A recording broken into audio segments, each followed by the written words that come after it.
Philippine Coast Guard allowed me to fulfill my late father's dream, to embody honor, pride, and respect.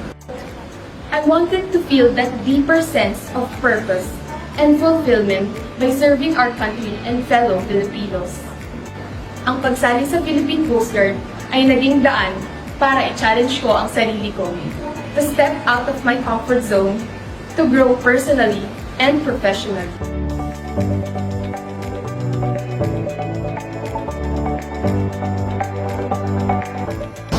Maging bahagi ng organisasyon na may malasakit sa kapwa, handang protektahan ang bawat mamamayan, karagatan at handang maglingkod sa bayan. Kaya naman, narito ang pagkakataon mong mapabilang sa Philippine Coast Guard. Para sa mga nagnanais na maging General Line Officer ng Philippine Coast Guard, kinakailangan ang mga sumusunod.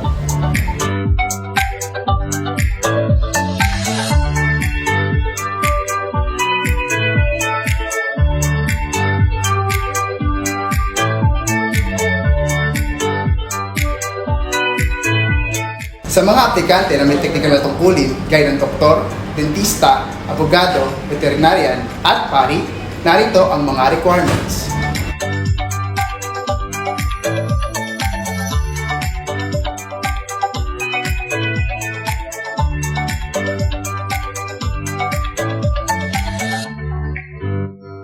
Sa mga nurse, medical technologist, physical therapist, psychologist, at iba pang medical professional na kinukonsidera sa technical line officers, ito naman ang mga sumusunod na kwalifikasyon.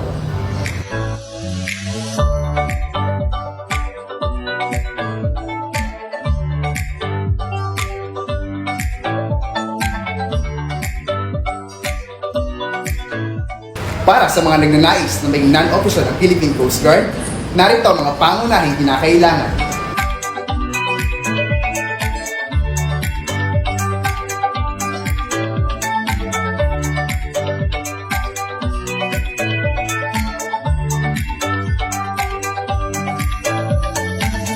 Kung ikaw ay pasado sa mga nabanggit na kwalifikasyon, ihanda ang mga kinakailangang dokumento gaya ng naka-flash sa screen.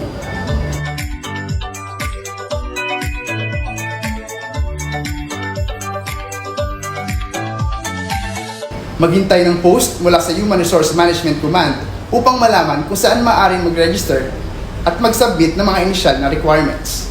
Matapos ang registration process, ipapaalam ng HRMU ang susunod na schedule upang sumailalim sa kinakailangang hakbang gaya ng deliberation process, medical at dental examination, at physical fitness test. Sa mga mapipiling aplikante, magantay ng anunsyo o tawag mula sa Human Resource Management Unit ng distrito inyong pinag-applyan para sa schedule ng inyong panunumpa bilang miyembro ng Philippine Coast Guard. At syempre, huwag kaligtaang bumisita sa official Facebook page ng Philippine Coast Guard at sa Coast Guard Human Resource Management Command para sa pinakabagong balita at anunsyo ukol sa recruitment. Mag-apply ngayon at huwag mag-atubiling sumali sa hanay ng Philippine Coast Guard Para sa ligtas at malinis na karagatan.